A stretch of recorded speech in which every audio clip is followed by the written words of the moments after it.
Wednesday marks the beginning of the first federal government shutdown since 2019, and negotiations between the leaders of both parties appear to be at a standstill. Governor Mike DeWine said he doesn't see any major impact on the state for at least 2 weeks, and he hopes by that time that it will all be worked out. But he also said to expect the unexpected. Social Security and veterans benefits will continue, and so will Supplemental Nutrition Assistance Program, or SNAP benefits, including the Women, Infants, and Children's Program, known as WIC. Joree Novotny leads the Ohio Association of Food Banks, which is watching the shutdown situation carefully. We do partner with several federal agencies as well as with the state of Ohio on pass-through funding from the federal government. And generally, right now, we don't have concerns about access to those funds. Those, in some cases, have already been authorized and approved because a lot of those grants run on different cycles than the federal fiscal year. So we don't have immediate concerns about access to funds or access to food. Another big way in which food banks partner with the federal government is by supporting agricultural markets through the Emergency Food Assistance Program, through our Commodity Supplemental Food Program that supplies food to seniors.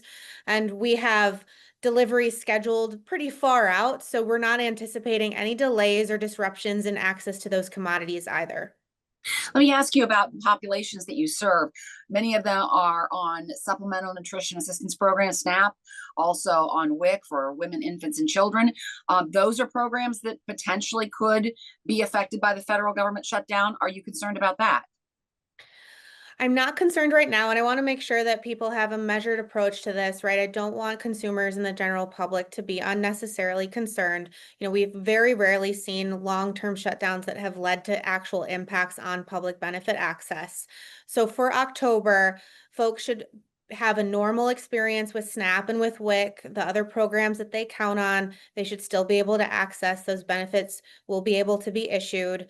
It's if the shutdown is more prolonged, if we get past that 30-day mark, then there will be different scenarios to take into consideration. So we're just going to stay in touch with our partners at the state and federal level to make sure that we're communicating transparently and at the right point so that folks aren't feeling unnecessarily concerned about access to resources. Is the demand that you're seeing still elevated? We're certainly seeing elevated demand, yes. And certainly there are pockets in Ohio where there are, major federal workforce. So there could be some more immediate impacts on our federal workers in the event of furloughs, or if the shutdown is prolonged enough that they go without a paycheck and are working without pay. But generally, the pressure that we're experiencing is unrelated to the shutdown. It's pressure that we've seen building and that has been sustained for years now, just because ultimately households are facing consistent budget shortfalls. The cost of living has accelerated faster than their wages have kept up, and that's meaning that they're coming to us. More of them are coming to us, and more of them are coming to us more often. You're approaching the time of the year when people start thinking a lot about food banks, donating to food banks, food drives start happening. Does that help relieve some of that pressure at all? We have seen our community step up very generously, and certainly we're always looking to braid and blend resources, always have in our decades-long history of doing food banking. We're looking to reduce waste, do everything we can as efficiently as possible, support our partners in agriculture and in the food supply.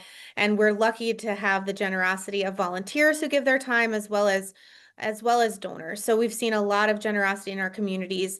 It's not sustainable for philanthropy to, fill continued gaps in access, but we're really encouraged by the way in which our communities keep responding, and certainly ask them to stay with us. We just had an outstanding Hunger Action Month. I'm still repping my orange from the close of September and Hunger Action Month, and saw a lot of real positive energy. We had over 100,000 different people in Ohio volunteer at our food banks just last year. So Ohioans are really generous, really committed to one another, and I'm sure we'll see that continue again in the shutdown, however long it does continue.